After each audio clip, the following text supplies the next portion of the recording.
Was? Yeah. But I'm like, it's too early for it to be this warm. I know. Just like here. It's crazy.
Good evening, everyone. Thank you for coming to tonight's study session for the city of Casa Grande, Arizona. And tonight, we're going to have a report on our auditor's report. So, a report about the report. So, Scott, are you doing that, or Larry, you going to introduce it? I believe Angel will introduce the audit. Oh, I'm sorry. Didn't mean Scott. Sorry. Angel. My bad. Mayor and Council, good evening. It is my pleasure this evening to present to you Brian Hemmerly, did I say it right? From the auditing firm Henry & Horn. They are responsible for issuing our audit reports to you this evening for fiscal year 2021. When he's wrapped up, I will come back and take a few minutes of your time to introduce the staff that have come along with me. Thank you, Angel. Thank you. Thank you, Angel. Is it okay if I remove my mask? Okay. Brian, if you would like, just turn on that mic. Is it turned on? Yeah. Okay, thank you. There we go. We'll do this. Okay, Mr. Mayor, members of council, again, my name is Brian Hemmerly. I'm the lead audit partner on your audit this year, and I'm here to present the audit. Some of you may remember me from last year. We'll get right into this here. I don't have a very long presentation, so we'll have some time for questions if you have any at the end. There's a couple required things that I need to make sure I communicate with the governance of the city. First off, what is our audit? Not just what statute requires that the cities and towns in the state get, but what we also do from generally accepted accounting principles and generally accepted auditing standards. We do look at all your financial statements, which I have here. You should have received a copy of that as a PDF. Hopefully you had a moment to read through that. We do look at your internal controls. We observe those internal controls. We test some of those internal controls, and we provide recommendations based on the internal controls that we look at. We provide reasonable assurance that the financial statements are materially correct. We don't provide absolute assurance. You might remember me telling you this last year. The difference between the two is absolute assurance would imply or would indicate that we've tested every transaction at the city. Reasonable assurance, we do statistical sampling, and then we project any misstatements we find, and we'll report those out to all of you. Note 1 of your CAFR, your Comprehensive Annual Financial Report, is where you will see all your significant accounting policies and procedures. There really was no change to that this year. We had no difficulties encountered during our audit and when performing that audit. No uncorrected misstatements that we are reporting out.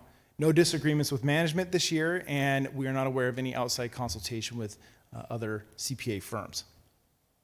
So this year, you received an unmodified opinion. That essentially means that you have a clean opinion. And now you have 2 reports here. You've got your one on the CAFR, and then you have one that's for grants, single audit related federal type of things. So when you spend over $750,000 in federal money, you receive a separate report for that. We'll go into that in just a moment, but just to let you know, you also received a unmodified opinion on that as well. So clean reports on both. We look at your internal controls on compliance with grants, contracts, laws, regulations, debt covenants, and we had no findings related to that either. So you had an unmodified opinion related to that. This year, we had no significant deficiencies. We had 3 material weaknesses. Of the 3, there was only 1 new one. 2 of them were repeat findings from previous year audits that have not yet been corrected. The material weakness for this year was it was a prior period adjustment. It only affected your fund statements, your general fund. It's related to retainages payable. Essentially what had happened usually in a retainage payable, some of you probably already know this, the city will hold back roughly 10%, we'll say, of a construction project, and then they'll pay it out when you take ownership of the construction. For this particular contract, there was one in which the contractor set aside money or assets into a trust, an irrevocable trust. The city had to sign off releasing those assets when the project was finished, and then the contractor gets their money, their assets back. So in that particular situation, there was no 10% holdback, but we had reported in the prior year a retainage payable, sort of like a liability, and it shouldn't have been there, so we had to restate that payable in the current year financial statements.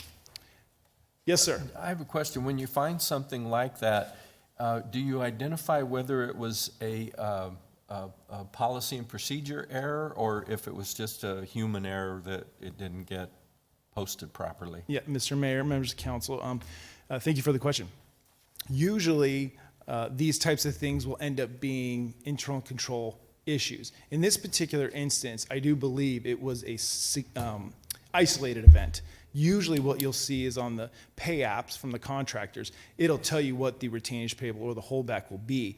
And for the most part, there is one there. But this year, or I'm sorry, for that particular contract, there wasn't one there. And I will admit, it wasn't just the city finance department that missed it. We as auditors also missed it because we reviewed the contract ourselves and we didn't see it either. So it's a prior period adjustment, not just on the city, but on us as well. Because we all missed it. So it is sort of just an error, human error in this particular instance.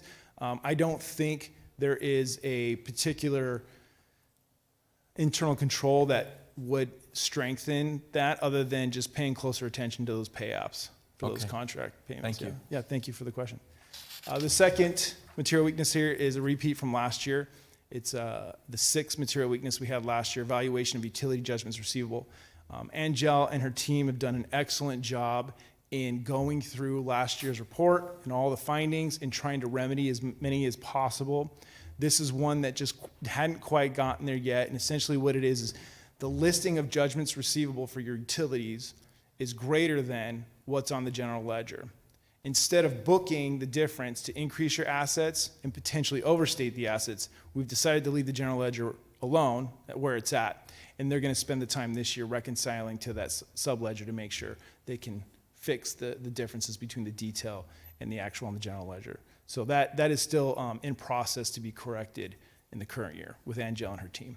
And then 2018-001, this is really just a repeat finding because of the number of entries we had to help book along with finance to make sure the books were closed. This is a cutoff issue as far as accrual-based accounting, which year should revenues and expenses be in? Should it be in 2020? Should it be in 2021 or vice versa?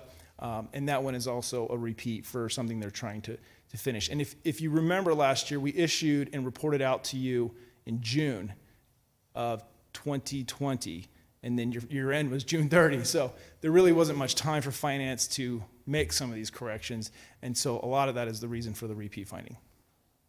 This is a nice slide. I like giving good news. These are all the material weaknesses the city had last year that have been corrected this year. So it's a very good thing to see 2019-1 through 9, aside from number 6 that I already reported on, have all been corrected. If you have any questions on these, I'd be happy to go through them. But that's that list from last year. We did have a couple other small recommendations. These are just informal written ones to management. First one is formal review, and this is just a look again at trying to make sure that there's a review process for reconciliations at year end to make sure the balance sheet, the general ledger matches the sub ledgers. So there were a few instances where they did not match. And then the payroll, you may remember there was a number of bank reconciliation issues last year. All of the bank accounts have been properly reconciled this year, which is a very big deal, so that's good. Payroll bank account did get reconciled, but it was a little untimely as far as when it got reconciled. So it's not a material weakness, it's not a significant deficiency, but it is something we wanted to bring your attention to. And my understanding is fully reconciled now.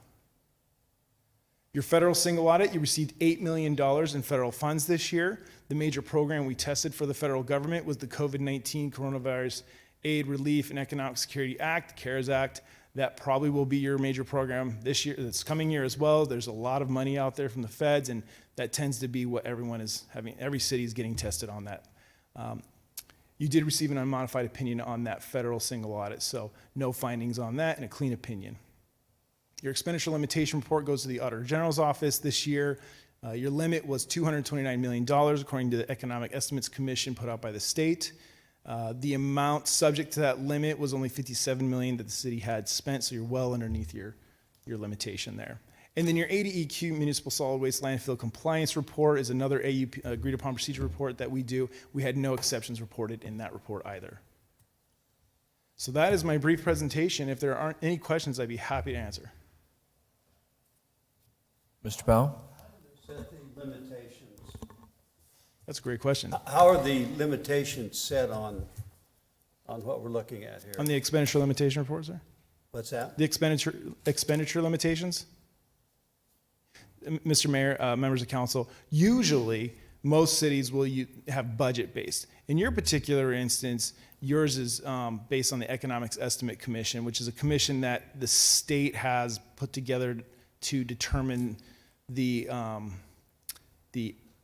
amount that each city can use. If you pass, I think it's the home rule usually, yeah, permanent base adjustment, then it would go to your budget. In this case, your city's so far underneath what the state requires that there's really no need for that, so. Thank you. And just go into a little more depth for the council, you may recall that for years, the city of Casa Grande was under the home rule option, which essentially would allow the city to utilize our budget as our expenditure limitation for a 4-year period. But each 4 years, every 4 years would be back before the voters to ultimately ask their approval to continue that methodology. I'd say about a decade, maybe 15 years ago, the city elected to pursue the permanent based adjustment where we could project what our expenditures were going to be, which is, Mr. Himmerl has outlined, essentially eliminates us from having to have an election every 4 years and gives us what I would consider to be some flexibility. It's still obviously tied back to our budget, but it's a different equation that's utilized in these permanent based adjustments. Thank you. Yes, sir. Go ahead, Lisa. It's really more of a comment. I just know that I just appreciate you giving, our finance department the feedback and making sure that we've addressed the issues from last year. And Angel, I just appreciate you and all your staff. I know you came in with a lot of challenges, and your team has really worked hard to get us here. And of course, there's a couple findings, but sounds like it's something that we're going to be on top of and be able to work through this year. So thank you to both of you guys, or all of you, the whole team. Absolutely. Anybody else? Okay, thank you very much. Thank you. And just one last comment. I do think it's moving in the right direction. We're very thankful that things went much better this year. So thank you for having me, and thank you for having our firm again this year, and I hope to see you again soon. All right. Thank you. Thank you. Thanks for bringing good news to us. It's good to see.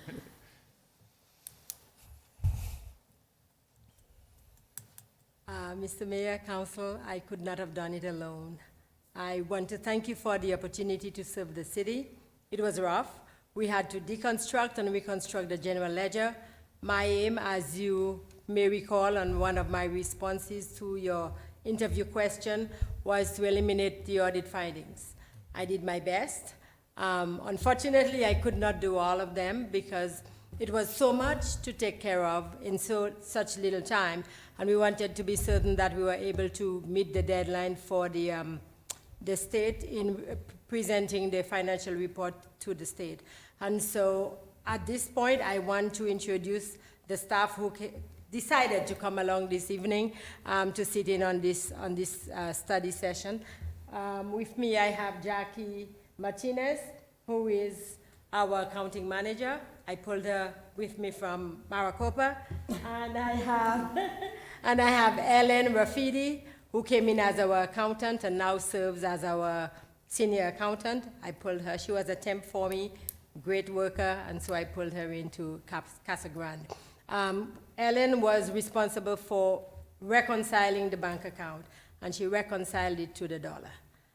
It took her about 6 months to do so. We did not need an auditing firm to come in like you did last year. We did it all by ourselves, and I think our staff did a wonderful job. I also want to thank those who are not with us this evening for the work they've put into it, and I'm looking forward to serving you for a few more years. Thank you so much. Thank you. Thank you. Thank you, Angel. And thank you to your staff as well. Thank you very much. Sounds like a little better report than last year. Does anybody else have any questions, comments on this subject? All right, hearing none, then we will adjourn until 7 o'clock.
Good evening, everyone, and welcome to the City of Casa Grande's City Council meeting tonight.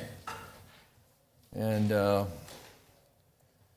first order of business on our agenda tonight is the invocation and pledge of allegiance.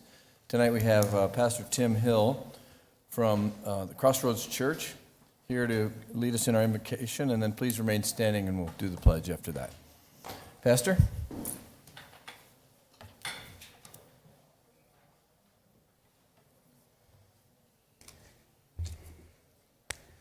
Good evening. Good evening. Thank you for doing this. Let's pray. Thank you. Dear Heavenly Father, we thank you so much for your Son. And we've been celebrating his return. We thank you for the resurrection. Lord, I thank you tonight for a city such as ours. I thank you for a mayor and for a city council who call you Lord and recognize the importance of prayer before making important decisions. God, we've been through a storm here as a city, as a nation.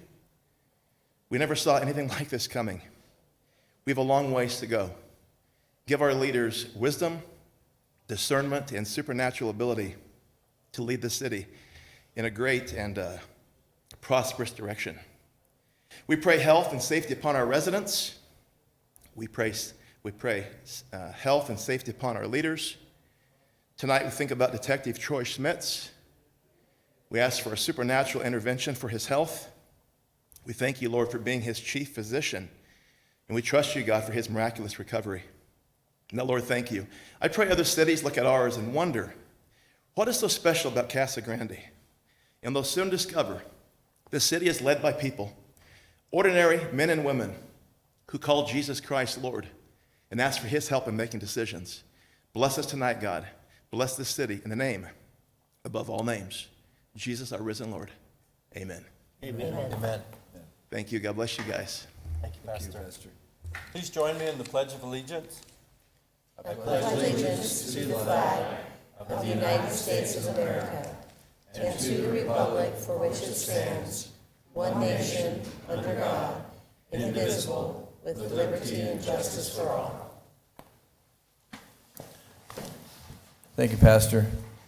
Thank you, Bob. Thank you.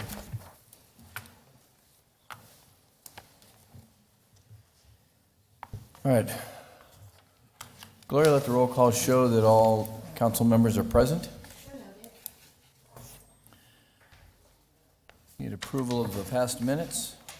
Mayor, I would move approval of the City Council regular meeting minutes from March 15th, 2021, and to accept for the record the Health Care Benefits Trust Board of Trustees minutes from October 16th, and the Casa Grande Parks and Recreation Advisory Board minutes from February 18th.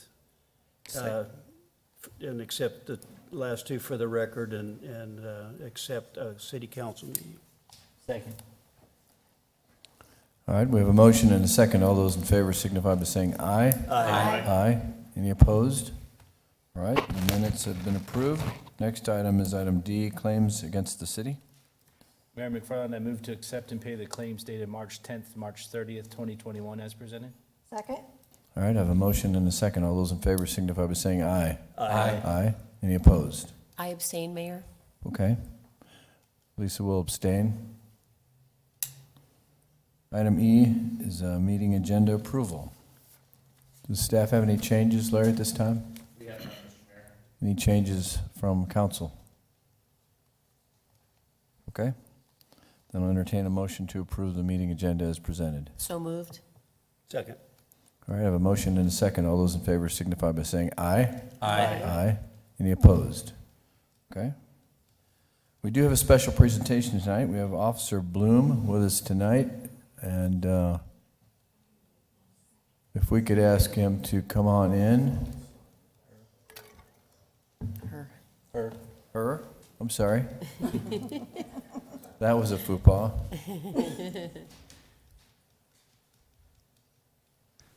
Mayor, Council, good evening.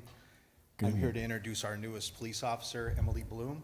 She comes to us from Norton Shores, Michigan, where she was a police officer for 4 years, and she's been with us since January. She challenged the AZ post certification test and passed, so she's now in field training, and we're very happy to have her with us. Well, welcome. Welcome, Emily. Congratulations, too. Thank you.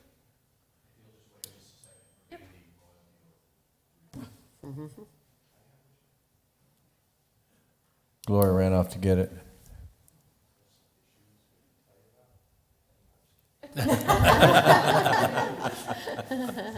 So did you move to Casa Grande? Yes. Great. Yay. Well, welcome. Well, we really appreciate when you live in Casa Grande, too. That's great. Did you have a lot of snow in Michigan when you left? Yes. When I left, yeah, there's a good amount. I had to shovel the driveway to get the moving truck out. I was in upstate New York for 3 years, and as I was coming back through that area, I finally drove out at about Erie, Pennsylvania. It was just driving right on the snow. You didn't bring your snow shovel, did you? Because one thing you're not You going won't to need it. I think I brought one. It Just in case. Just for fun. You never know. It's good for spreading rocks Yeah. If you go to Flagstaff, you can use it when you go to Flagstaff. or spreading rocks.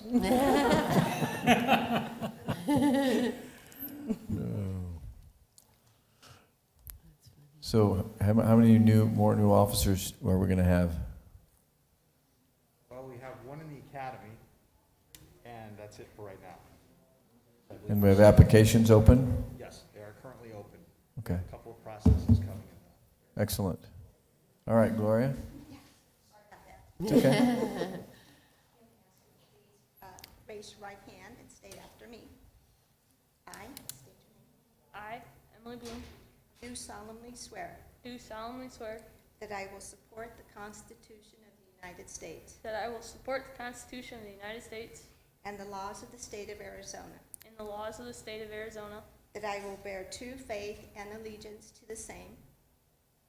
I will bear true faith I will bear true faith and allegiance to the same and allegiance to the same, and defend them against all enemies, and defend against all enemies, foreign and domestic, foreign and domestic, and that I will faithfully and that I will faithfully and impartially and impartially discharge the duties discharge the duties of police officer of police officer according to the best of my abilities, according to the best of my abilities, so help me God. so help me God.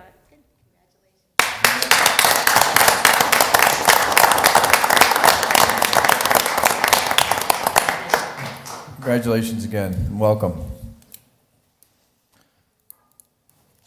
All right, the next item on our agenda is our consent agenda items. All items listed with an asterisk are considered routine matters and will be enacted by one motion and one roll call vote of the council. There will be no separate discussion of these items unless a council member or member of the public so requests, in which event the item will be removed from the consent agenda and considered in its normal sequence of the agenda. Does anyone have anything you want to remove from the audience and/or council? Mayor McFarland, I'd like to remove G4, please. Me too. Okay. Anything else?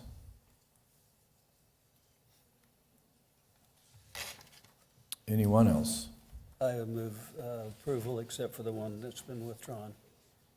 Okay. Second. I have a motion and a second to approve all the consent agenda items except for G4. We'll consider that next. All those in favor signify, oh, I need to do a roll call vote, sorry. Gloria, would you please do a roll call vote? Councilmember Lavender. Yes. Councilmember McBride. Yes. Councilmember Fitzgibbons. Yes. Councilmember Herman. Yes. Councilmember Powell. Yes. Mayor Pro Tem Huddleston. Yes. Mayor McFarland. Yes.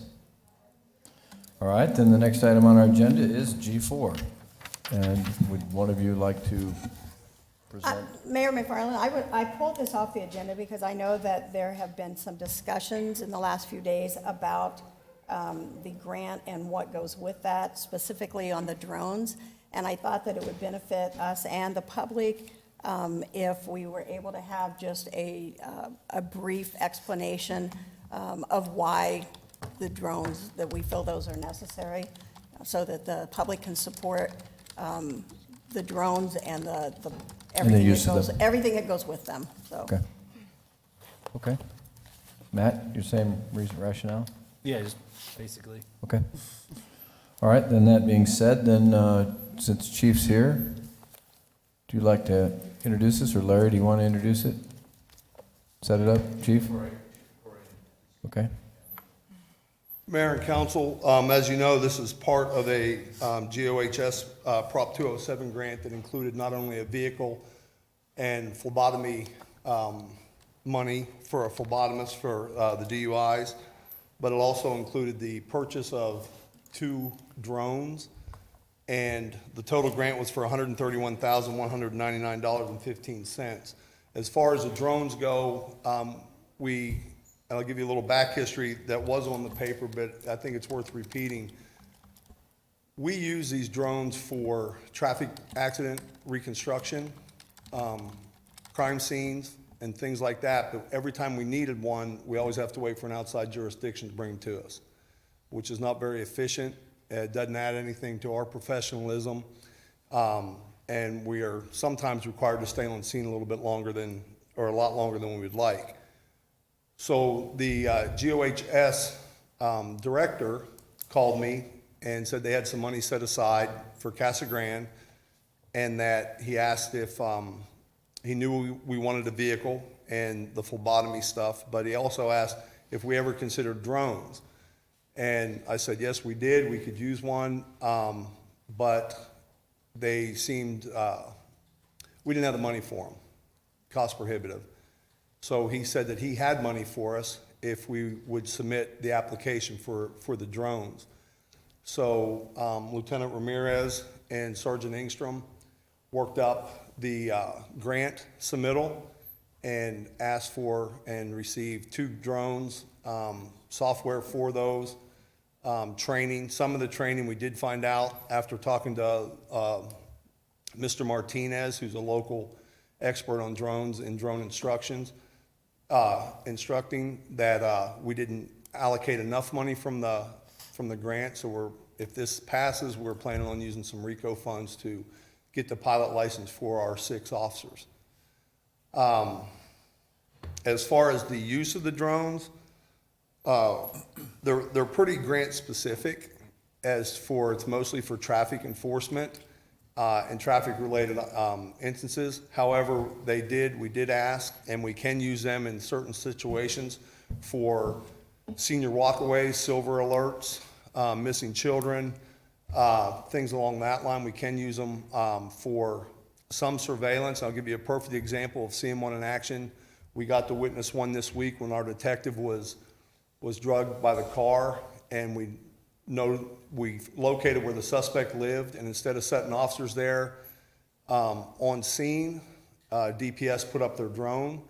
They were able to watch the garage. When the garage door went up, they positively identified this suspect from a distance away before he could get out of the car and cause a pursuit or a barricaded subject. The arrest team was on them, and it was safer for the suspect, it was safer for the community, it was safer for our officers. So we can use them in situations like that. And I understand some of the questions Mr. Raines said that was asked was some concern about privacy, I guess. And I think Brian showed me a deal today and said, we can't use these drones anywhere we can't walk, but we can use them anywhere we can legally walk up to. They're not going to be used for general surveillance. They only have a 30-minute flight window. It's not like we can throw them up and keep them up for 30 minutes, bring them back down, throw them back up. That's not our plan. Our plan is to use them for the traffic reconstruction purposes, crime scene reconstruction photos. We do have some problems that are very, I don't think they're isolated to communities like Casa Grande, but the drag racers we get complaints on all the time. When we show up, they stop and run. So we have the option of either letting them run and they'll do it the next weekend, or we chase them. Neither option is very good for us. We do know that a drone in a situation like this could be put up, gather evidence, pulled back over safely, and try to go make contact at a later time when somebody's out of their vehicle. And like I told Larry, and I also put it in this memo, Lieutenant Ramirez and his crew have put a lot of thought into this. We have a policy that we are currently drafting among command staff. We're adding it and tweaking it a little bit to our needs. We got that from Eric Edwards, who, I think you all know that we pay his company for our legal advice.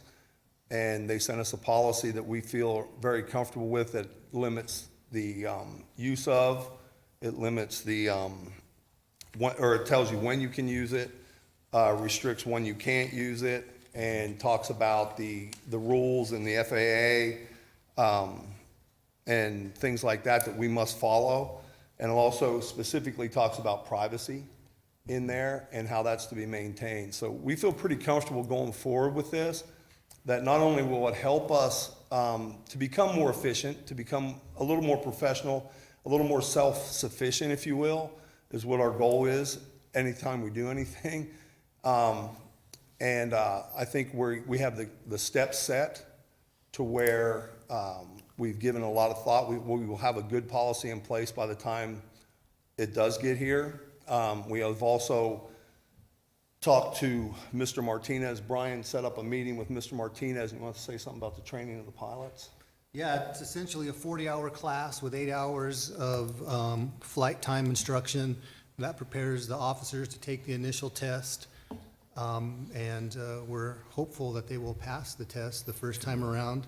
According to Mr. Martinez, the FFA, or the FAA, just kind of took a normal pilot's test and I don't want to say dumbed it down, but made it more specific to drones, but it is a very difficult test from what we're told. If I can pass it, they can pass it. And we are also, he has made the recommendation, he has put together a manual that he set up Maricopa PD with, and we're gonna talk to him about setting up the manual, the user's manual and a guide for us, and make it our own. He suggested that anybody that is interested in becoming a pilot should be tested first as part of our interview process and tested on the manual. That way they're already familiar with the requirements and how to use it and when you can't use it. And we're looking to incorporate that into our selection process. So to be repetitive, I do think we put a lot of thought in this. We feel very comfortable moving forward. We feel very comfortable in the policy we're gonna end up with. And based on the way we are selecting people and some of the people that we know right now that have an interest in it, we think we're gonna have some good qualified people to pilot this. And it's gonna not only help us, it's gonna help the investigations and help citizens as a whole. Hey, Chief, these can be used also to help us with the CG Mountain and kind of implementing our program to keep the motorized vehicles off the park or out of the park. Yeah, the same way, yes, it can, Mayor. Go ahead, Lisa, Yeah. or Donna, I'm sorry. And you know, Chief, I just want to make sure that you know that I'm 100% behind this, but I think it's really important that if people are unnecessarily worried about what we're going to be doing with them, that they understand that there's policies and procedures in place and there's things we can and cannot do. Right. So it's not a matter of privacy, and that's why I pulled it off. So thank you. And FAA is really Correct. specific too on privacy. It's a big part of the test, actually. So, Mr. Powell.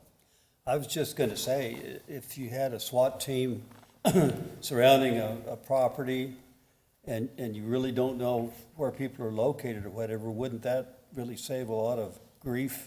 Yes. To have that available to go over and survey it and give information back to Yeah, what's going on? absolutely, Mr. Powell. And also, and we did ask specifically if we could use it in instances outside the grant that were related to citizen safety or officer safety. And Yeah, we got the nod on that, so it could be. very good. Matt? Yeah, I want to thank you because the biggest issue I think was the policy, and just to let people know that we do have a policy, or there will be a policy when we get to drones. And then with the Dodge Charger car, I saw in there that that's just a one-time, we're not going to put that into the replacement program. Correct. That's just, it's gonna be, and how we say it, it's gonna be added to our fleet for maintenance only. And once it runs its term of life, we'll auction it. Do we have any idea what that's going to be on that one? Is that specifically for the high-speed enforcement, right? Or aggressive For- driving, For rather? aggressive driving, So it should have a pretty decent lifespan on it? yes. So along with that, the drones, are they going to be put into the replacement program then, at this point? Or what's the lifespan on those? You know. Because it's I mean, I'm kind of concerned, the one's, what, $30,000 drone, so. Larry's think- nodding his head. Larry's sitting. Well, it's not gonna, we're not gonna come by and ask for a budget. I did tell Larry that we are going to evaluate the use of these, and see if it is providing us the benefit that we want. And if it does, then we'll either have to, go back to GOHS when the life of these drones go down, or we're gonna have to come in front of y'all and try to sell you on the worth of it. But right now, our plan, that's just being honest, but right now, our plan is not to be using that for city money. Okay, do we have any idea of the lifespan? What did he tell us? I don't have an idea of the lifespan. I think a lot of it's going to be on how much we're flying it and how well the pilots can pilot. Yeah. There's not a Really, lot, we could get it up one time. and- Yeah. there's not a lot to go wrong on them. I mean, they're just small electric engines. And then the batteries really are the things that will wear out, and you can replace the batteries, so. And then I saw the software, is that the license for the whole time, or are we gonna need to put that into, to renew the licensing every year? No, that's gonna cover it. That'll cover all of it? And then I guess the data will be stored the same as our other data that we have, subject to the, It'll probably, if we're using this, if I'm understanding you right, it will be entered into evidence. okay, so, It'll be evidence. That's what we'll be using. And we have the it for. 'Cause capacity- We're not using it for, yes, we do. We're Okay. not using it for just general surveillance. yeah, it's just So gonna be It is specific. gonna be operationally specific. And if it's operationally specific, then that's gonna become part of the evidence. So we're not talking about thousands and thousands of hours No. of storage? Okay, that helps me, thank you very much. Good job on the grant. Go ahead, Bob. Yeah, I just wanted to say I was really excited when I saw this. I know in the past, the department has had to wait on a helicopter and sometimes a fixed-wing aircraft to do something fairly simple. And quite often it resulted in actually poor quality photos or video. In real estate, we use the drones to feature a house, and we fly 360 around it, get great pictures and great detail. And I can see this being used ultimately to a jury that has a firsthand look at the crime scene or the accident scene. I think it's great you guys are pursuing this technology, and I look forward to it being used. Anyone else? Mr. Powell? I'd just say one more thing. I know sometimes you'll get a report of people or a party or something going on illegally at a location you can't drive to. And so that's when something like that really is helpful, where you can get it up in the air and actually see where it is and what they're doing. And I'm excited we have it. I think we've started into the new age here. Matt? Yeah, and Councilmember Huddleston reminded me every year, the police department used to put a helicopter in the budget, you know. I can see how- So this is a lot better, budget next friendly. year. A lot cheaper. Baby steps. All right. Thank you, gentlemen. Thank you, Council. Thank you. All right, I'll entertain an ordinance number, please, Gloria.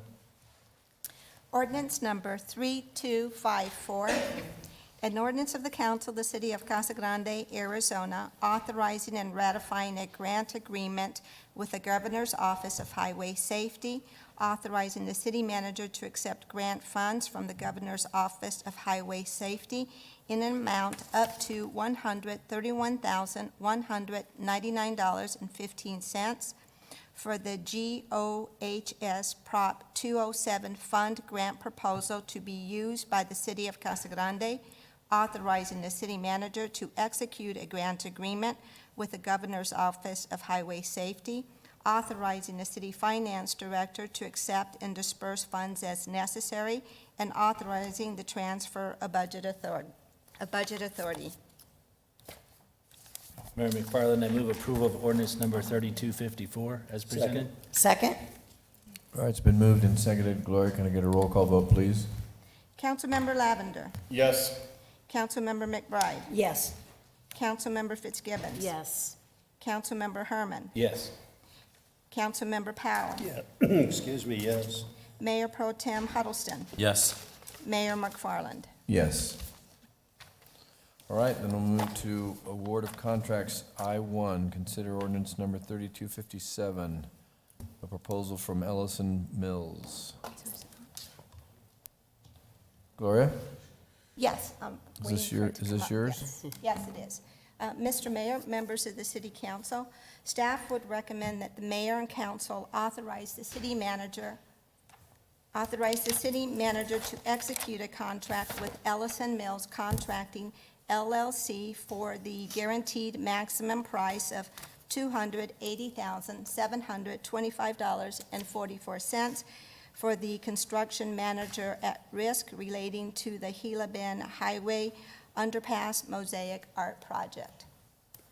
And Mr. Mayor, members of the City Council, I would like to take the opportunity, first of all, to thank the many people and organizations that participated in this project. It has been a collaborative effort. The City of Casa Grande with the City Manager's Office, Public Works Department, specifically Dwayne Itel, who has been a tremendous help in putting this together, and the City Clerk's Department. The Casa Grande Arts and Humanities Commission, the CG Mosaic Creative Communities Team. In fact, this project started with the CG Mosaic Creative Team, which included Regis Summers, who's present here with us today, Erica Herman, Stacy Seaman, and then myself. Also, we had the Casa Grande Main Street, we had Black Box Foundation, and Arizona Art Mobile, which Lisa Swanson was a member of the team and was also hired as our consultant for this project, who designed the project for us. Just a recap of the project. Here's what it looks like today. Not a very pleasant view for our visitors coming in, prospective businesses that are coming into the community, coming in from the west. It does serve as a major entrance into the community. Going out from the east, it provides a major entrance going outside of the community and into our industrial areas. Why make the improvements? Well, first of all, it is part of your strategic plan to improve areas which are covered with blight. And unfortunately, this area has not had a lot of attention in years. It is covered right now with graffiti, broken light poles. Different paint jobs. Pardon me? Different paint jobs. Different paint jobs.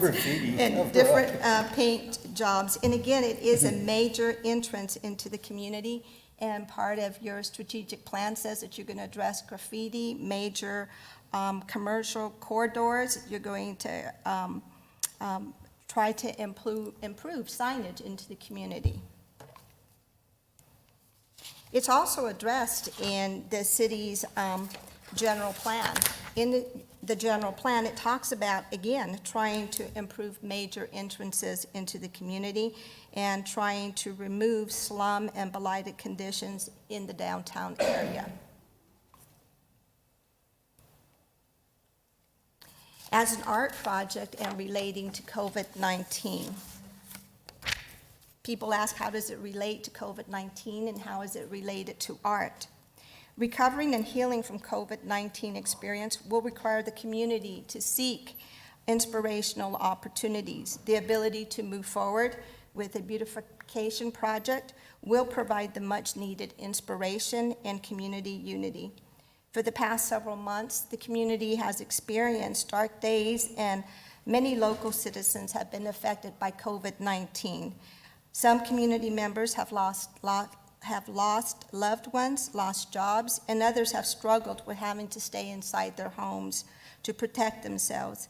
As the healing process begins, the community has an opportunity to turn to art for inspiration. Building community bonding and smoothing our souls by learning to cope with the pandemic crisis can start with the use of art. As an economic benefit, beautifying a major entrance into the city's industrial area will definitely benefit the community.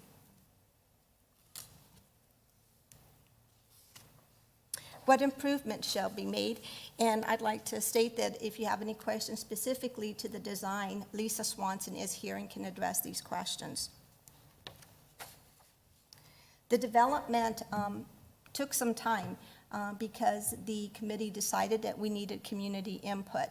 We went to children, we went to our adult community centers, we went to our students. Erica Herman is here with us today, and she specifically spoke to students of our elementary school to get their input about what they thought should be reflected in the design of this area. And then we concluded with a big community forum when we invited our community members, youth, seniors, anybody who wanted to attend, our businesses. We had a number of businesses that came to this forum and offered their input. From all of this input, we were, through the leadership of Lisa Swanson, our consultant, our artist of our community, was able to put together this design for the underpass.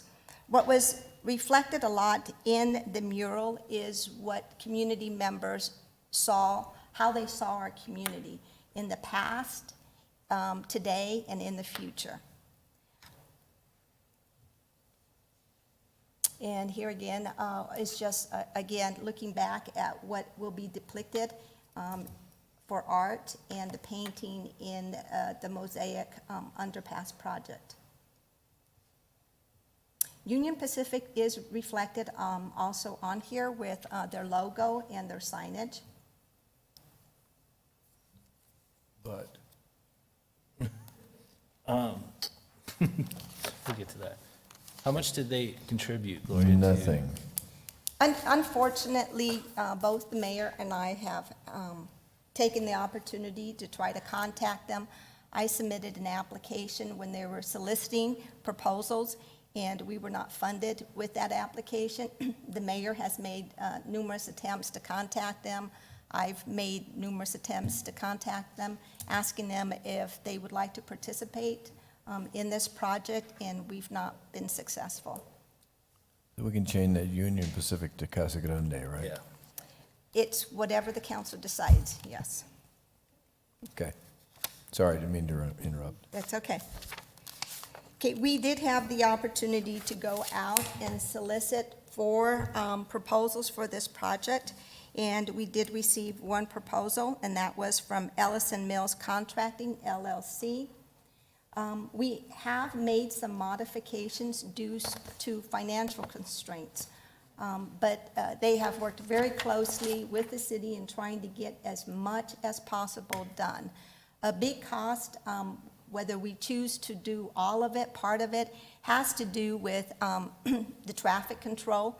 That fee does not go away whether we do all of the project, a little, that fee is still in there. So their proposal, which is option number 1, which has a guaranteed price of $280,725.44, includes the painting. The painting is a very large portion of this project because it includes the sides, it includes the top, under the underpass. And we've also included what is called sacrificial coating, which will be on over the paint, which will allow us to be able to clean up any graffiti that might happen on the project. However, once we do the sacrificial coating on there, if we do have to wash it off, it is important to point out that we'll have to go back and redo it. So it protects the paint, but if we have to go in there and wash it off, we'll have to come back and do the sacrificial coating over it. Right now, the option number 1 includes the mural faux rock on the side as being painted. It's not the rock, the faux rock. It is being painted at this dollar amount. It also includes the rock that you see above the mosaic also will be painted. It includes the concrete arch around the mosaic, the Casa Grande lettering with metal, and the logo. So Gloria, that arch that's around the mosaic that's on the side there, will that be 3D or will that be painted? It will be painting So right it now won't- with it that won't- dollar They amount. won't use like a Cantera stone or something like that, or a Not at fake this time. Cantera stone? Not at this time, not at this dollar amount. There is another option in here which does include it, but for cost savings, we did have to go to the painting. But would it be 3D painting? Yes, it is, yes. And we had some examples shown to us, and I mean, it looks like faux rock. Okay. Okay, on the other side, we have the Union Pacific metal, the logo, the saguaros. There will be 12 saguaros and 12 ocotillos. And then the metal railroad artwork for the mosaic. And that's, if you see the railroad, that is a cost associated with that. And our landscaping for the median, Ellison Mills has offered to donate the cost for that, which is over $14,000 for that. Nice. Okay. Good And here's organization, huh? And here's just an example of what the faux rock would look like as a being painted.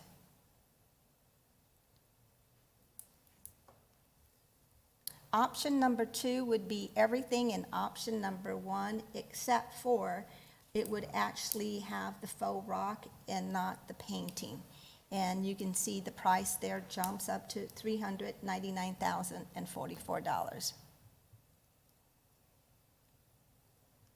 Option number 3 would only allow for painting, no artwork.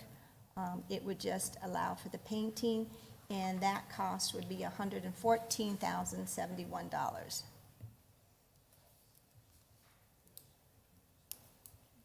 And that's again just showing the painting. Then it would just be the painting on that. Okay. That concludes my presentation, but again, we do have here, we have Lisa Swanson. Did you want to have something to say? I think Lisa has a couple of comments that she'd like to offer. Just one thing that, with the painted rocks, isn't it after like 10 years, it would have to be touched up?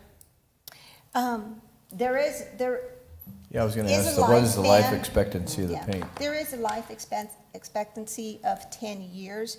I know that there's also been some concern about graffiti, what happens, if we get graffiti on it.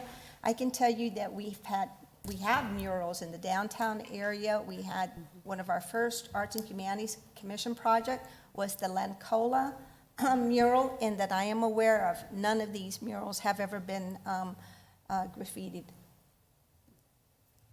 At least the graffiti artists have some community. So Does it- again, I'd be happy to answer any Does questions. anybody have any questions of Gloria? We have our member, Regis Summers, who serves on the Arts and Humanities Commission, is available. Yeah, I want to thank all you young ladies for helping us with this project. I know it's been a labor of love, and I know Gloria too. You've put a lot of time into this, so it's good to see it coming to fruition. It's about time, and it's time to get it done. I do have one question. There's a sidewalk that's on the south side of that road that runs all the way underneath the underpass, and then continues, or it doesn't continue, it actually stops at the top of the underpass. Are we going to continue that and wrap it around to kind of connect it to our main road system? So there's some consistency there, because I know when people walk through there, they have issues trying to take, shopping carts through it and some other stuff. Yes, we've looked at that sidewalk, and we're working with ADOT to see if we can get them to throw any money in, which I doubt we can. But we're looking at having our own streets department build most of the sidewalk, Okay, that would be separate from this project. okay. The Public Works Nice is to planning on kind of taking do it care all of at the that. same time. Okay, well, just want to make sure we look at that, because if we're going to do this, let's do it right. Amen. Lisa? And I agree with you. When this came to us initially, I was so excited to see. I mean, it's just an eyesore when you go under that every time. And there's so many businesses that are coming in, and that is their entry into our community or out into the industrial area. So I'm excited to see it at this point, and thank you to all of you artists and everything you've done. Of course, you know, I was concerned with the graffiti, the things that you addressed, you know, because there, you know, it is, you know, around town. So I'm happy to hear that there's a certain coding that goes on, and happy to hear that there's not too much that's happening to some of the murals around town, but there's still a chance. Right. And so just want to make sure that we're prepared. I don't know if we can put some type of cameras out there or something in case it happens. So maybe people will know that there's cameras and they're not going to do it. If we're going to invest this much, you know, what are the chances of putting some type of camera to catch someone if they did? But yeah, no, I mean, of course you want the big package, but you know, that is a lot of money, you know, to invest. You know, I'm happy with the middle of the road plan that you guys have. I would like to see us, you know, if we are going to put it in, you know, some type of maintenance in the future, we should, you know, plan to do it. Maybe not out in 10 years, sooner. You know, put something in the maintenance in the budget for maintaining it. But no, I'm really happy, and thank you very much for everything you guys have done. Donna? You know, just a couple of things that stand out to me, that we're using local talent, we ask for local input, and it's local pride. And you know, when we talk about, you know, the first one was $114,000 just to paint it. And so if you take that money away and look at this project, we're talking $165,000, $170,000. It is a lot of money. But if we were going to spend money to make a new sign coming into Casa Grande that way, we have to look at what kind of money will we be spending it. And this is very well worth our while to do. And it is a sense of pride in that area. And we need to make sure that all areas coming into our city are taken care of. So I think this is great. Thank you to the committee. I know that they've worked very hard. Gloria, thank you for your leadership. Mr. Powell? I would like to hear from the committee, which ones you guys favor of the three plans, or the second and third plan, and why? Come on, Regis, you're not lacking for any conversation. Give us your opinion. You're the artist. She's never shy. Yeah, she's super shy. Well, I'm in agreement that it be painted at this point, because we do not know the effects the trains have that go over that bridge and that overpass daily. That's a good point. The vibration, we did talk to the city of Tucson. Am I too short? No, she wants to put a timer on you. Oh, shit. So we did call Tucson, you know, to check on their underpasses, and there was very little on their mosaics, but they sat lower to the ground. And, you know, Tucson is beautiful right now as you drive into it. But right now, for me, painting it is the way to go at this point until we learn more. We can always add stone and concrete arches later on, but my vote is You're for the saying paint. option one then? Option one. One, okay. Option one? Option one, Option one is Is that the one with the faux paint? 290, Oh, okay.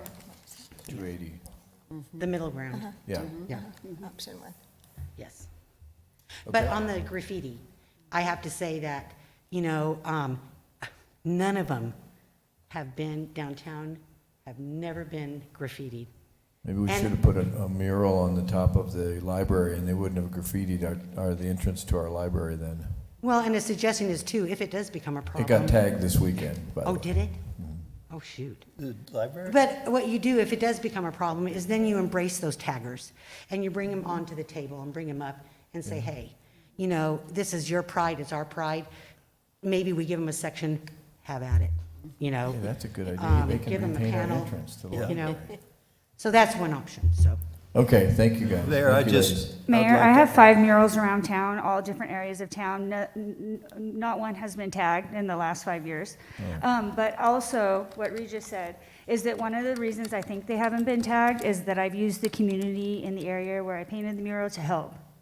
And so they take pride in it as well. But that is a component that we talked about when we made this plan, is having the community involved in some aspect as we get started Sure. with the overpass. So thank Sure. you. Thank you. Thank you. Thank you both.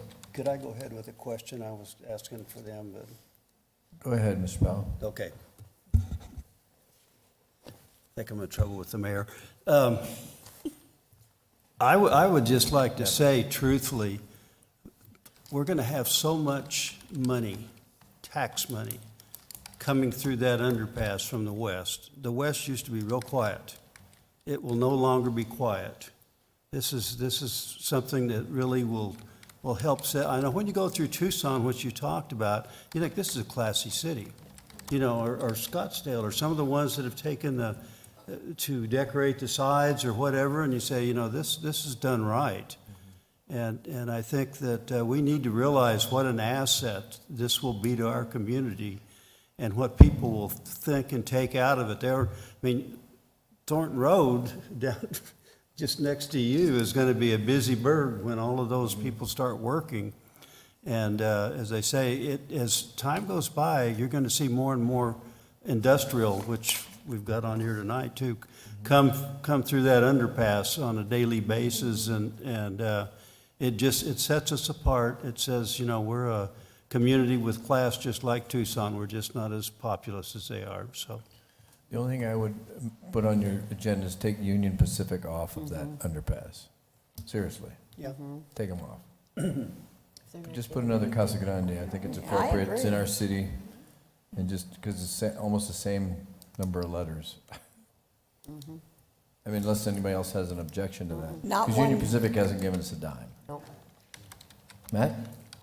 Well, as someone who drives under that underpass multiple times, probably more than anybody in the room every day, multiple times a day, it's sorely needed. And it, you know, and when you talk about art and you talk about a community, that's what brings the community together. You know, that's a big part of it, of the art. And then Mr. Powell said it very well, it's an investment because it is the gateway. And one of our goals is, or many of our goals are art, checks that box, gateways to the community, you know, getting our signage down. And it means a lot to businesses, big businesses that come to this town to see that pride, especially when they're investing their millions of dollars on that side of town, you know, that we can put some in there too. The next thing is, you know, the last time there was a beautification project, I don't know if anyone remembers, maybe, I don't even think Larry was here. It's probably 30 years ago, you can still see the poles. And they tried the banners and, you know, and you could sponsor a little sign underneath. And it was good for a while, but this one has some staying power because I'm a huge fan of the metal artwork. You know, you can see it in a lot of other cities. I can see it in my backyard. But the metal plants, you know, they don't die. I mean, they're there. And they really make a good impact on that. And then it'll stay beautiful for a long time. And I really like the faux rock because, you know, it can be repaired, and someone else that drives through their lot, every once in a while someone has a little incident with the concrete out there, so we do that. And I'd also like to say, and I'm sure you've looked at this, Lisa Swanson, is there's some embossing already in the concrete out there that has been painted, so we need to feature that as well because that's part of the old WPA project. I think it's originally WPA, right, that built that underpass. And it's near and dear to me for many reasons, art being one, and, you know, me almost living on that side of town every day of my life. So, and Gloria and the committee, I know Gloria works tirelessly on these art grants and art projects, and the committee as well, so thank you all very much. And I think we've come to a good middle ground, and we just really have to look at it as an investment in our community, more than just spending money for something that's frivolous, because it is. And it'll, you know, it looks it looks bad right now with all the patches of different color, and this will help solve that problem as well. No, you have no more time left. I have 3 minutes, it says right here. One aspect is to keep it beautiful, and if there is tagging that we have to do to repaint it or put the coating on it, is that we are making, for Lucid, other ones, we're making tiles that can go into the mosaic, that they become sponsors. Okay, And that good they idea. can go, and there's Lucid, there's Southwest Gas, so on and so forth, and we've discussed this. There's So that's Hexel, there's National Vitamin, there's, Benel 40. I mean, All there's kinds. so many aspects that we can put that tile in there, and they can give $5,000. That goes to an account great to idea. keep up the underpass. Right. great idea. is You're gonna good. put together like a little flyer on that? We can definitely look into it. Something we can share with our industries and get their input, not input, but their money. You know, I just, you know, Mayor, you brought up something about Union Pacific, and we all understand that businesses have been hit hard this last year. And I understand that, perhaps they don't have money to put in. But to not respond to you, not respond to the city is unprofessional. And so I'm fine with taking that name off. I mean, I'm sure there'll be some recognition of Union Pacific somewhere on that overpass, because it's massive, and there's some logos that are embossed on there too. Yeah. So certainly there's gonna be railroad references on there. They won't totally be left off, but we don't need to put their name on, up and down the underpass. Bob? Yeah, first I want to say I love the project. I mean, I really like the third option with all the fancy stuff on it. That would be absolutely beautiful. But I'm going to have to voice another opinion here. If I'm reading the RCA correctly, we have just shy of $100,000 of our own funding, and we're looking at CARES Act funding to the tune of about $200,000. COVID relief. I have a problem with spending that money on a project like this. So far, this council has looked at body cams for COVID relief, and we've approved Finance Department kiosk as part of COVID relief. I think we need to be careful. COVID's not over. There's warnings of different variants coming through and questions on whether the current vaccines will be effective or not. Hopefully they will, and it won't be that big of an issue. Also, many of you know that I wear different hats in my professional life, and one of those is a justice court pro tem. I've had to preside over eviction actions recently where people were injured by COVID, by the pandemic, and because they didn't fit the very fine requirements under the CDC for COVID relief, they got evicted out of their house. I hear these stories all the time about how people are struggling. And going back on this, as I said, I get it. I love the project. I think that underpass has needed attention for a long time. This would be beautiful to do, but I won't in good conscience be able to vote yes to spend $200,000 in CARES Act funding. Anyway, I know that's not probably a popular stance to take on this, but I won't be able to do it. Thank you. Larry. Members of the council, to address Councilman Huddleston's comments precisely, or I would also offer to the council the option of essentially utilizing our general fund balance to offset that variance between the money that we have collected, as well as and ultimately what we've envisioned or what we're anticipating is that we are going to have a projected excess of revenue this year because of some of the growth that we've been anticipating. And so I know that we've talked about this from a staff's perspective, that it's something that we could support. We've also talked about the idea of starting the project this fiscal year with the money that we have and asking council to budget the additional budget authority in next year's through excess fund balance as well. So essentially spreading the project timeline over 2 years. I think all of those are options. Certainly if at the mayor and council's pleasure, if you'd like to specifically identify the use of fund balance, that is something that staff could support on this project as well. Mr. Powell? I just want to say one thing, and I understand what you're concerned about. But if you really look at what happens with this pandemic, a lot of it's depression, people becoming suicidal or going on drugs or doing stuff because this isn't the life that we plan to live, and you're locked in a house or whatever. And I think that this is important also, to put a little sparkle in people's lives and feel like, things are better. We've got We've got an improvement to our community as we go out west. And I know that's even like the school teachers know with the kids, you know, how we've got the ones here. If it's live with a teacher, it's so much better than if it's not. But that just are things that have to be worked out. But I think that it's something in our community that will say, you know, we're a happy community. We stick together. We have beautiful art on the side of the underpass, and I think it will raise the spirits of people. I know when you look at that, you just got to smile, and so hopefully we'll get a lot of smiles out of it. Thank you, Mr. Powell. Bob?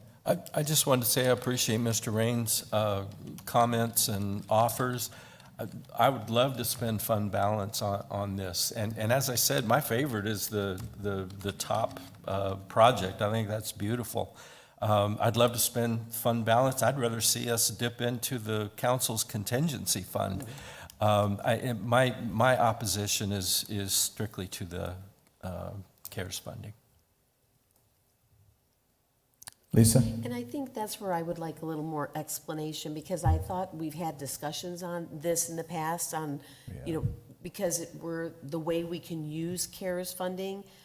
So, I mean, isn't it really just going into the general fund, Larry? You're kind of just switching, putting some of the CARES money into something where you can use that funding and then open up some general funding from something that we budgeted in general fund. So is it, and it's kind of the same with the body cams, because I know there was issues and questions on that and using the CARES funding. So I thought that's where we were going to go with this project, and maybe the body cam project is doing just how you're, classifying or whatever that fund. So essentially, the CARES funds that were distributed by the state were specifically identified with one intent, which is to essentially cover the personnel costs for police, fire, and some of our 911 communications personnel, those expenses for a specific period of time. So in theory, what that does is it reduces the amount of expenditure in our general fund, essentially giving us the capacity in our general fund to utilize the money that we're receiving for practically any purpose. And we've seen that throughout the state of Arizona, that various cities have elected to allocate the money that was distributed by the state for different items. Obviously, this mayor and council is aware of the fact that we had more of what I consider to be a plan that outlined money going into, specifically into COVID-related types of resources to our community. Roughly $1 million was allocated for that. The council had also asked staff to reserve half of that, which we've done for future discussion. And so I guess I would answer the question specifically that we have met the obligation that the governor issued related to the expenditure.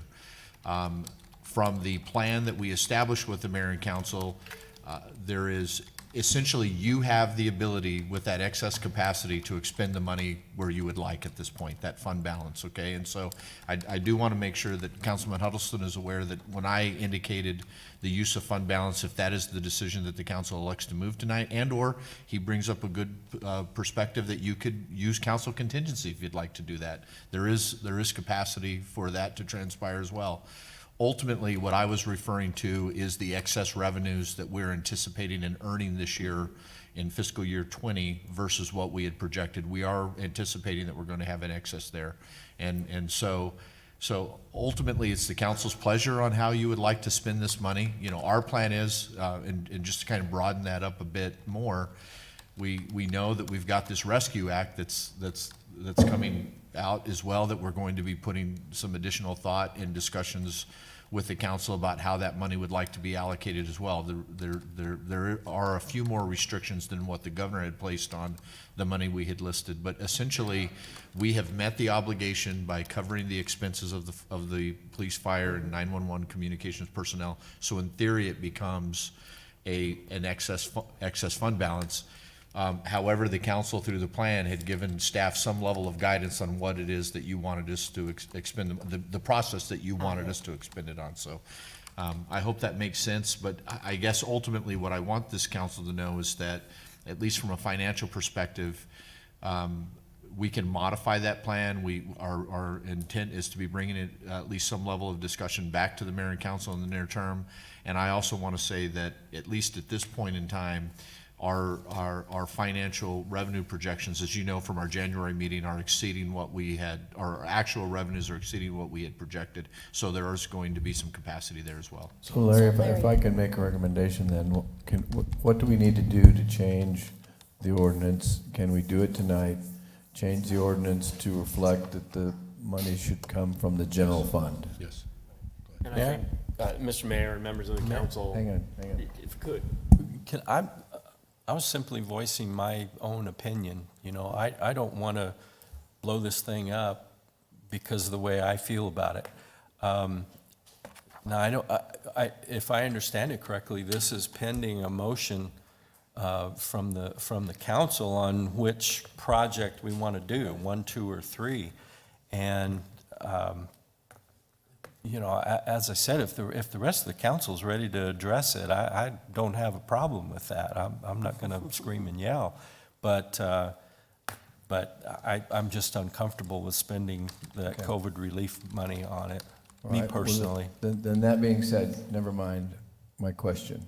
And I would like to call Well, for, I would like to see what we could do, because he has a good point about, we have the money, but it's because we want to use the CARES Act properly. But we just can put that in the ordinance, If, fund balance. if I could, the ordinance doesn't speak, when we do ordinances, we don't speak to where the funds actually come, right? We ask for council to approve projects. We ask for council to approve them at certain amounts in most cases. You know, in this case, the draft ordinance has sort of option 1 in there, 280,000, you know, as recommended by staff. But it doesn't speak to where that funding comes from. That's always kind of on the back end, and it's in the budgets that council approves, all of which is always subject to moving around. And, you know, Mr. Raines can sort of look at what that funding is. We always listen to what council does, but it doesn't actually require any change to the ordinance. You could certainly change it to restrict the funding source if you so desired, but we virtually never talk funding sources, if you think about it. We never say this is from the general fund or the sewer fund or those. We usually tell you what fund it's coming from so that you do understand that we have a plan to pay for it. Right. And Mayor, I wanted to follow up. So when Larry was talking about, we had a plan of where we were going to use that CARES funding, and this was one of the projects that we included months ago. So that's why you're bringing it to us with that funding, because we all agreed that this is a project we wanted to use those funding resources with. Is that correct? That's why you At the came. time that the plan was passed, this project Yes. was included. I know Right. that there was some hesitation on the part of council members, but Right. at the time that the plan was passed, this was one of the projects that was identified as being potentially funded with this. those revenues Right, okay, and additional budget capacity that was generated. right. okay, then I'm still going to ask for an ordinance number, please. Gloria? Okay.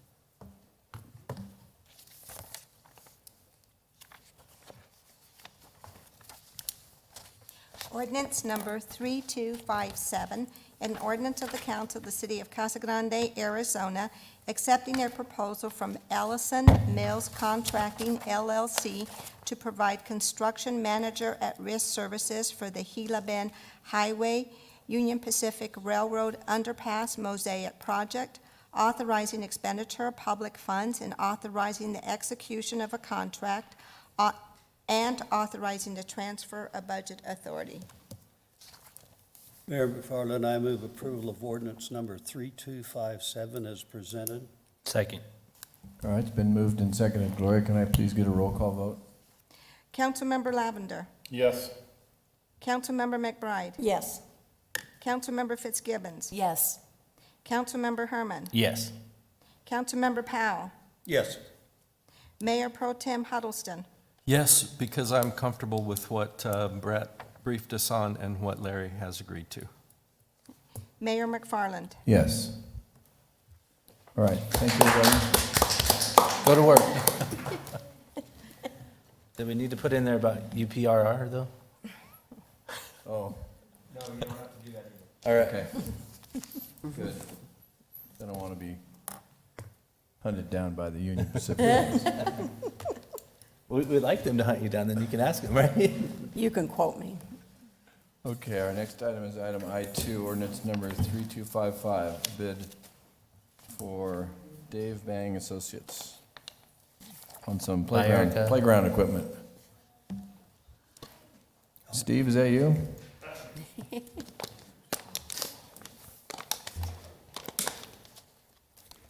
Thank you, Mayor and Council.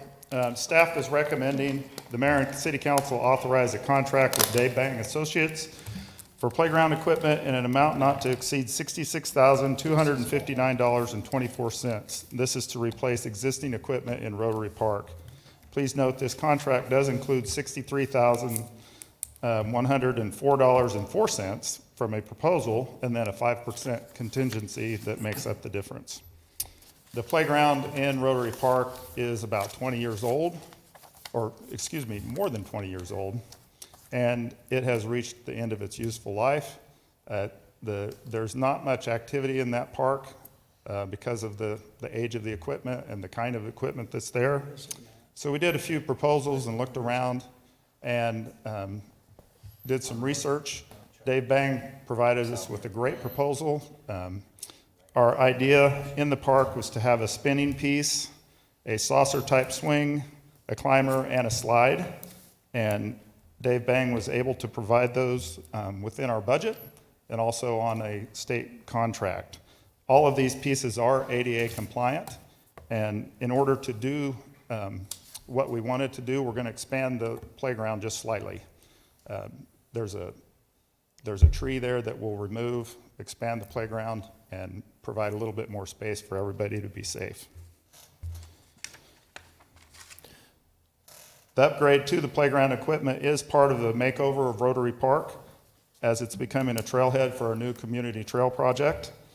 When the makeover is complete, it'll feature an expanded parking lot, a refurbished Ramada, ADA sidewalks, updated playground, and access to the first mile of the community trail. This equipment will be purchased using a Mojave Contract Purchasing Agreement number 190-0221. And with that, oh, by the way, the funding is coming from CDBG funds, and the budget for this park is $95,000 for that.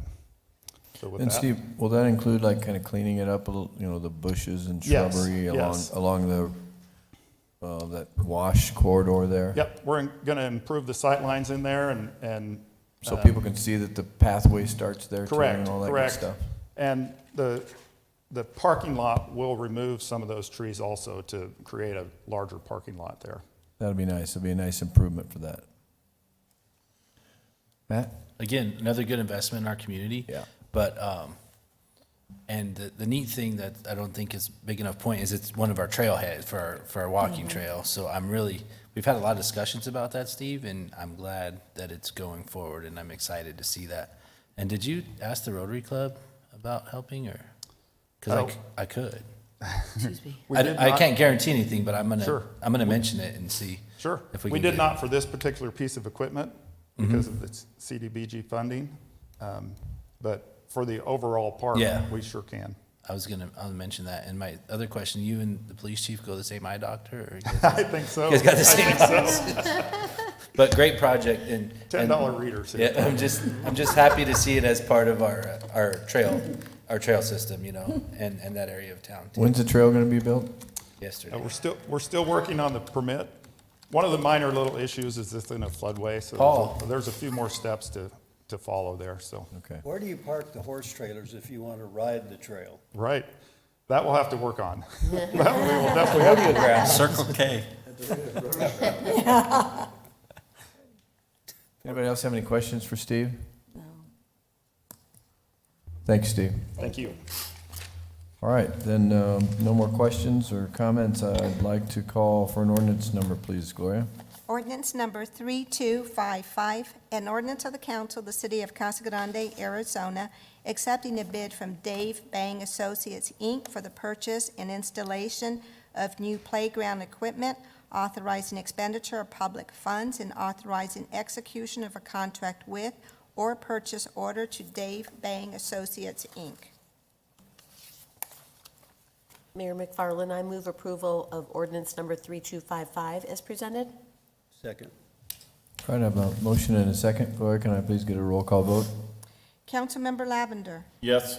Councilmember McBride. Yes. Councilmember Fitzgibbons. Yes. Councilmember Herman. Yes. Councilmember Powell. Yes, this right here is the information I've got on this, and we served it in about 10 minutes, but it's probably 3 pounds of paper. Mayor Pro Tem Huddleston. Yes. Mayor McFarland. Yes. All right, item J1, these are boards and commissions appointments, so I just want to kind of give a call out to these folks who volunteered to be on our boards and commissions and thank them profusely for their time. The first item is J1, which is approving the appointment of Amanda Stuland and Jean Capel-Jones to the Arts and Humanities Commission for terms to expire on September 30, 2023, and approve a waiver also for residential requirement rule for Ms. Capel-Jones. She lives in just outside of the city, but she wants to be very active in our community. I interviewed her along with Donna, and we were duly impressed with both young ladies. Mayor McFarland, move approval. Second. All right, I have a motion and a second. All those in favor signify by saying aye. Aye. Any opposed? Okay. Congratulations to both of them, and thank you both. Thank them both for. Oh, there you are. Wave and say hello. At least introduce yourself. I thought that was Holly. I wanted to introduce myself. I'm Amanda Stuland, and I look forward to serving this community. So thank you. Absolutely. Thank you, Amanda.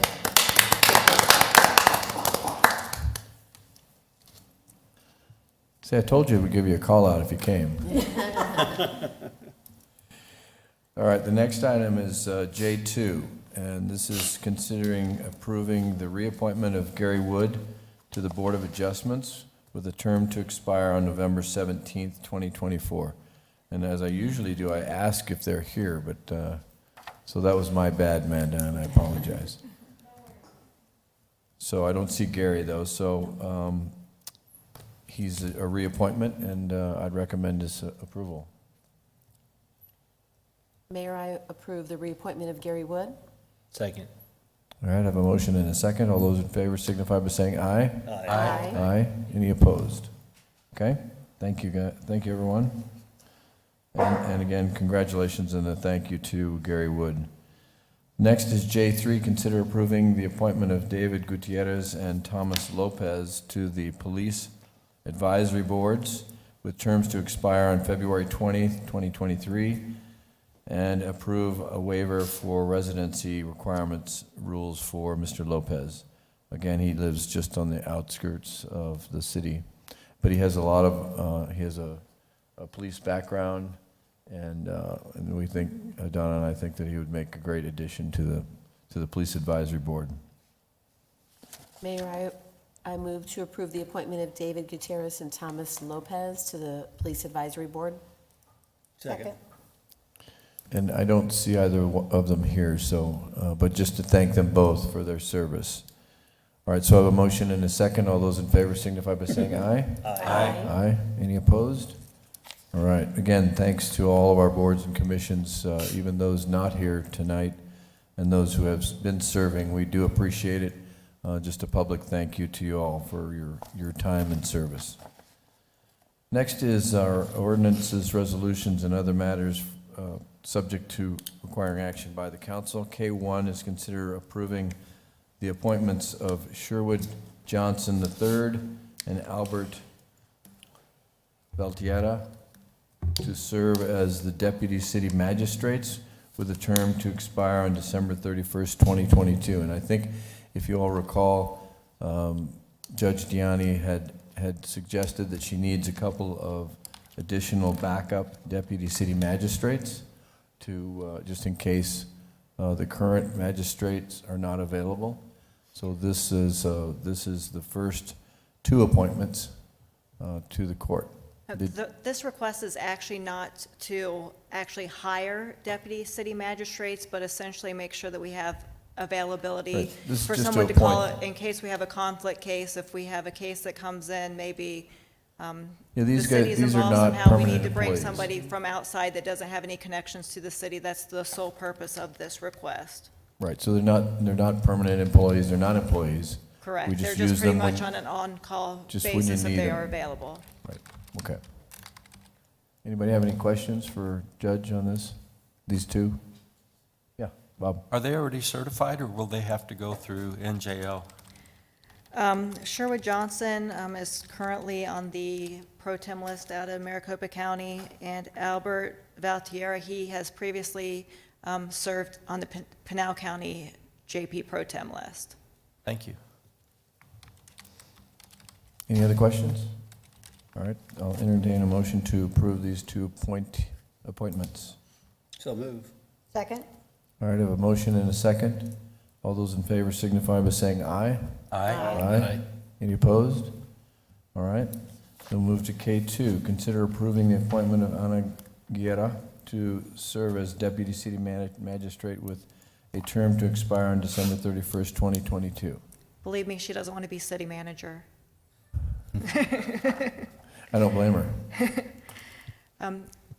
This appointment request is for our court administrator, Anna Guerra, to be appointed as a deputy city magistrate. Part of her job description includes a duty as to serve as deputy city magistrate. Obviously, you are not able to serve in that capacity without approval of mayor and council. Off the top of my head, she has been our court administrator for somewhere in the neighborhood of about 3 years. So it's time to get her trained and get her in that capacity. And Judge, she would be the last on the list in case of an emergency, that you would have somebody here, because she's Court- obviously a full-time employee.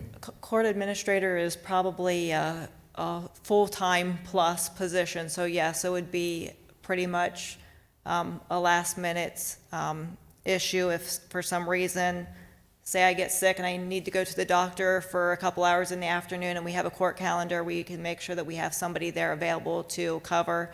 We also have individuals that come in throughout the day seeking protective orders. Say we have a busy court calendar, somebody comes in and they need to file a protective order. That is a case that she would be able to handle as well right away, so that way we don't interrupt the current calendar that we're working on. Now, to Bob's point, would she need to be trained? She would need to complete new judge orientation, Okay. and we had budgeted for this year for her to be trained. Due to COVID, that training was online, and we got a huge discount if she was able to do it online, and she's actually in her final week this week. So after this week, she will have completed new judge orientation. Okay. Yeah. Go ahead, Bob. Just for the sake of the rest of the council, this practice is very common within the county. It probably is at other magistrate courts as well. And that person also employed in a different capacity is kind of a last-minute fail-safe. They don't generally fill the court calendar for trials or hearings or anything like that. But as Deani said, if an order comes in unexpectedly, they can hear it and sign off on it. So it is very valuable. Anyone else have any comments or questions? Thank you, Bob. All right, thank you, Deanne. Thank you. All right, so hearing and seeing none, then we'll consider approving appointment for Ana Guerra for this service as Deputy City Magistrate with terms to expire on December 31st. Do I have a motion to approve her? So moved. Second. All right, so I have a motion and a second. All those in favor signify by saying aye. Aye. Aye. Any opposed? Okay. Thank you. Tell Anna thank you. Okay, the last but not least, no, just kidding, Larry, is approving the transition of City Manager Larry Raines from his current contract to a regular city employee Excuse me while I status prepare my effective technology here. as effective April 11th, 2021. All right. Scott, I think can you I'm hear me ready. now? No, I'm not.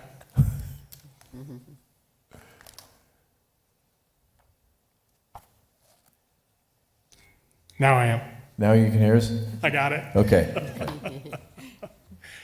Mayor McFarland, members of the council, the recommendation before you this evening is to transition City Manager Larry Raines from his current contract employment, or more technically, his employment as a leased employee of the city, back to regular city employment, effective on April the 11th. Over a year ago, council engaged in a discussion about the possibility of allowing city manager to begin to draw earned retirement benefits from the Arizona State Retirement System and retain him as our city manager with a contract with an independent third party. The rules of the Arizona State Retirement System allow this to happen, and so that was the action of the council a little over a year ago. So for the past year, Larry has been a leased employee, if you will, operating as our city manager under contract with first SmartWorks, the independent third party. SmartWorks was purchased by the other company in the state that does this third-party leasing called ESI, Educational Services Incorporated. And so ESI assumed our contract, and then on July 1st, we went ahead and did a new contract with ESI. So now after a year has gone by, Arizona State Retirement System rules allow an employee who has been out of the system for a year to return to regular employment without impairing earned retirement benefits. And so that's the intent of this action this evening, is to transition Mr. Raines from the contract or lease status back to regular city employment. So he would become a regular city employee as he was prior to the action a little over a year ago, effective on April the 11th. Based on the results of our comprehensive employee classification and compensation study, Mr. Raines would be placed in range 104, which is the pay range assigned to this classification, and step 7 would be his step placement, and he would receive the normal benefit package, health insurance and what have you at that particular point in time. So that's the essence of the discussion this evening. I'll be glad to answer any questions you might have. Yeah, go ahead, Jeff. Well, first of all, I'm in full support of this, and I praise the council for making this decision a year ago. But Mr. Raines is the only city employee that's been able to take advantage of this policy, and I'd like to see it expanded to other city employees in the future that can take advantage of it. It's been a huge help to our school district in keeping talent within our school district. Frank Davidson, there are 3 principals that serve this, but it's across the board, across the district, and keeping talented people. And I'd like to see it as well in the city, and not in city employees be able to take advantage of this thing. Scott didn't mention the savings. This is a win-win for the city, not having to pay Larry's retirement anymore. It's a win, obviously, for Larry, and we all won because we got to keep him where he's at. So I would hope that we can expand it in the future. Okay. Does anyone else have any comments or questions of Scott? Thank you, Scott. Thank you. Yes. Oh, I'm sorry. Go ahead, Mr. Powell. I just was going to say the subject approved transition of city manager Larry Raines from contract to regular city employment. There's nothing regular about the way Larry does things, so exceptional. Second. Well said. So is that a motion? That's a motion that we approve. And you seconded it, Bob? Second, yes. Did you get that, Gloria? Yes, sir. Okay. All right, I have a motion and a second. All those in favor signify by saying aye. Aye. Any opposed? Congratulations, Larry. Yay, Larry. And welcome back. I told you we're only throwing you one retirement party, right? Okay. Next item is item K4, resolution number 5290. It's adopting the Casa Wells annexation.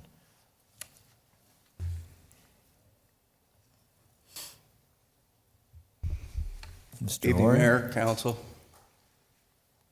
Oh.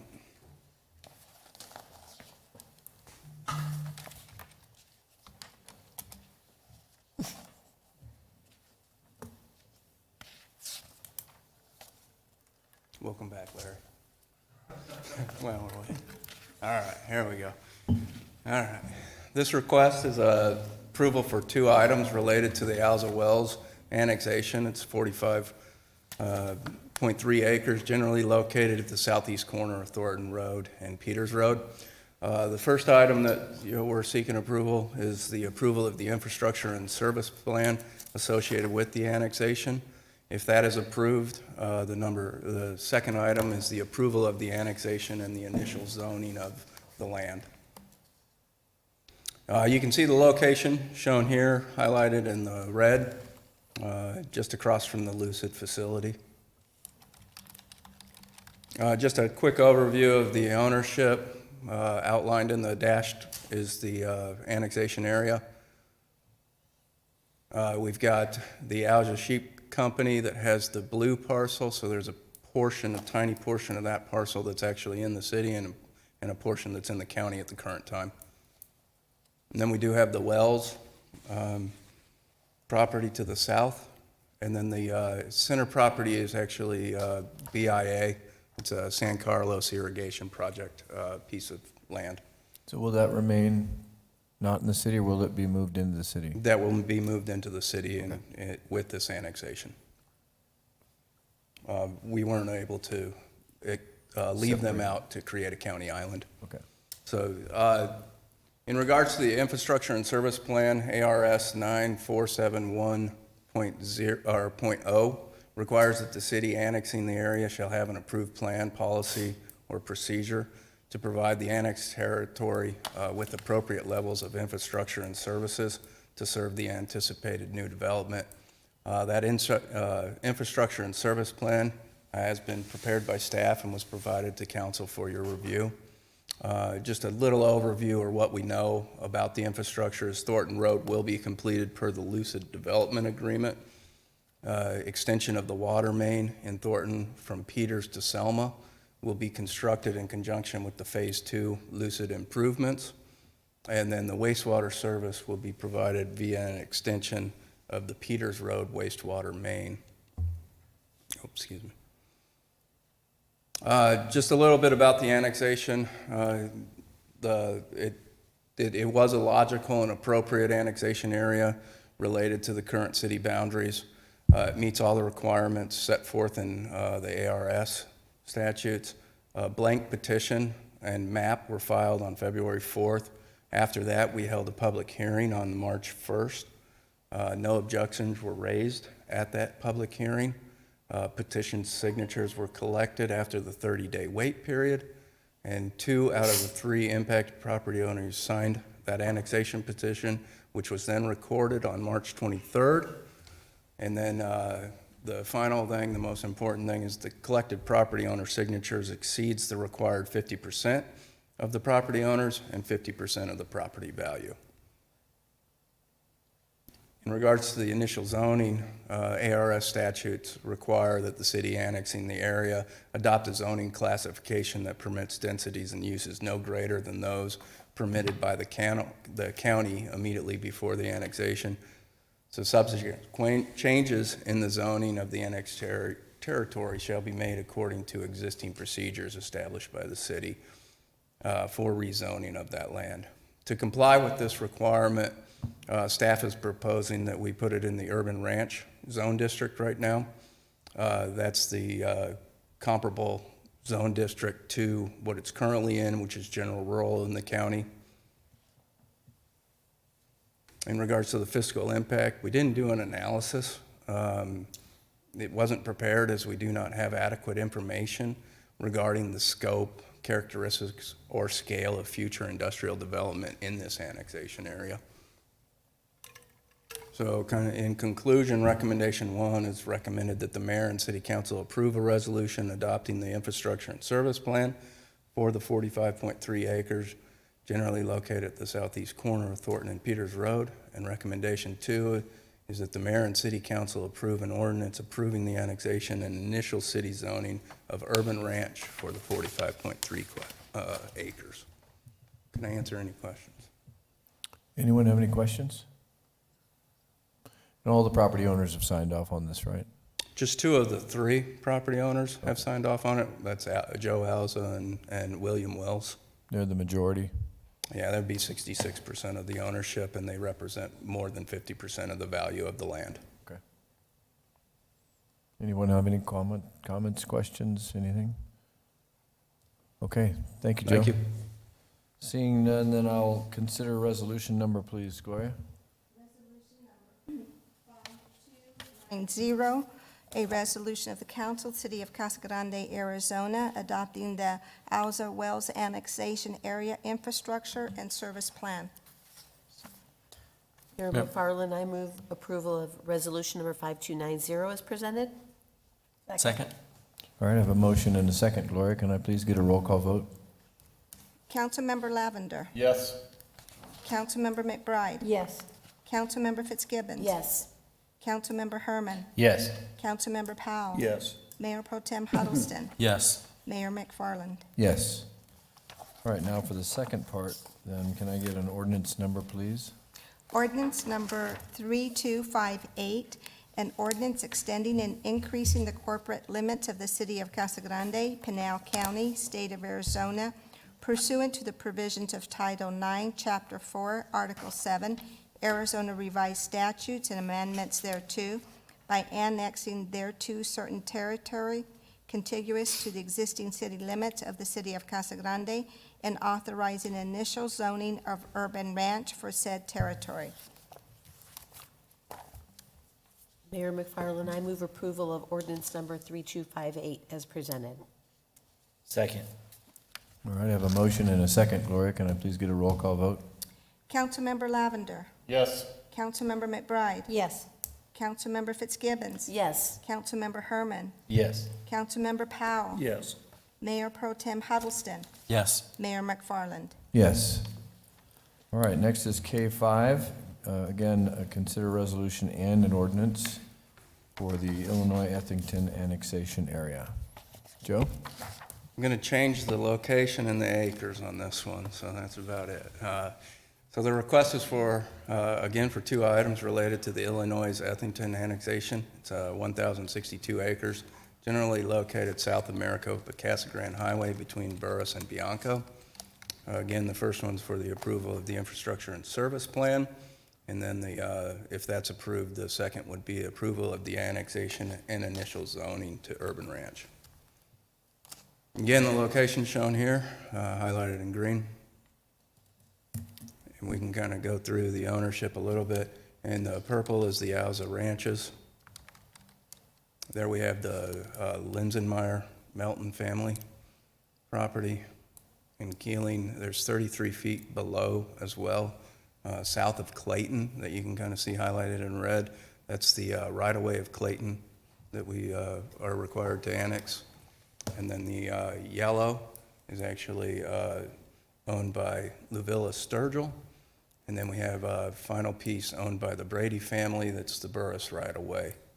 So it's just 33 feet. Again, ARS requires the city annexing the area shall have an approved plan, policy, or procedure to provide infrastructure and services to the property. What we know about this property is the water line is located currently in Courtson Road. Sewer is located along the Burris alignment at the current time.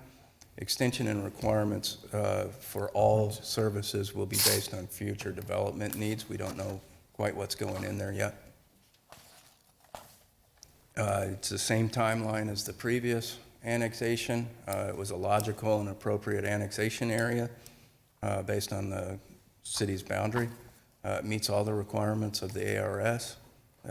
We filed the original petition on February 4th, held the public hearing on March 1st with no objections. Petition signatures were collected after the 30-day wait period. We have 3 out of the 5 impacted properties owners signed the annexation petition, which was recorded on March 23rd. And the collected property owner signatures does exceed the 50% of the property owners and 50% of the property value. In regards to the initial zoning, we're required to give it a zoning no greater than those permitted in the county at the time of the annexation. Again, this one's zoned general rural. We're asking it to be zoned into the urban ranch, which is the most comparable category the city has. Similar with the fiscal impact, we haven't prepared anything due to we don't have the scale, scope, or characteristics of any of the future industrial development that will occur in the area. Recommendation 1 is that the mayor and the city council approve a resolution adopting the infrastructure and service plan for the 1,062 acres generally located south of Maricopa Casa Grande Highway between Burris and Bianco Road. Recommendation 2 is recommended that the mayor and city council approve the ordinance approving the annexation and initial city zoning of urban ranch for the 1,062 acres. Can I answer any questions on this one? Yes. Mr. Powell? If you look, basically, they're going to make this I-2? Yeah, Councilmember Powell, the next item you'll see was the zoning from urban ranch into general industrial. Okay, one of the questions I have, and it's up to the property owners, but if it's I-2, if somebody has a ranch and they sell it, it would have to be I-2 that they sell it under. They couldn't just bring somebody else to have their fields or whatever. The zoning, correct, the zoning would be I-2. So they'd be after locked it's zoned. in, it'd have to be I-2 if they sold it. Now, the thing I'm wondering about, I don't know what they're gonna do with it, but they're right next to, as you can see in this picture, all of the development. I mean, they're right, just right across the fence from it. And depending on what they wanna do with it, I'd hate to see, if they plan to do some development residentially, they may not, I don't know. But I know people within this area here are locked into I-2 period when we change it here in a few minutes. So the zoning's only gonna be for the 3 property owners within the annexation area. All other zoning will stay the same as it currently is. If it's in the county, it's most likely general rural, or the Desert Carmel does have some single-family residential zoning that's not general rural, but those zonings will stay the same. It's just the area highlighted in green, which is the 3 property owners that will be granted into the I-2 Now, industrial. how many are, there's a lot of farm land in there right now. As I say, it just makes me uncomfortable that if we go ahead and do this, that they're locked with I-2. Because the normal guy, when he sells something, he doesn't have a corporate, somebody coming in industrially to do something with the property. And that would frighten me if I owned land there, and I think it should the people that do. Councilmember Powell, there's also the issue that our general plan has already indicated, is this being in our manufacturing and industry category for our 2030 general plan. I know. To create the industrial corridor. If development does come and those properties are still in as residential or ranch properties, we will certainly look at creating a proper buffer or at least putting on some restrictions to the development to make sure that we're adequately addressing compatibility issues between 2 different land uses. You know, compatibility is what I really thanked our planning department for this year, is including that when you're doing this, what's compatible. And this is just filled with people now. If everything in here is eventually gonna, now, they can keep doing what they're doing until the people that have this, until they sell it, Absolutely. and then it would be I-2 when they sell it.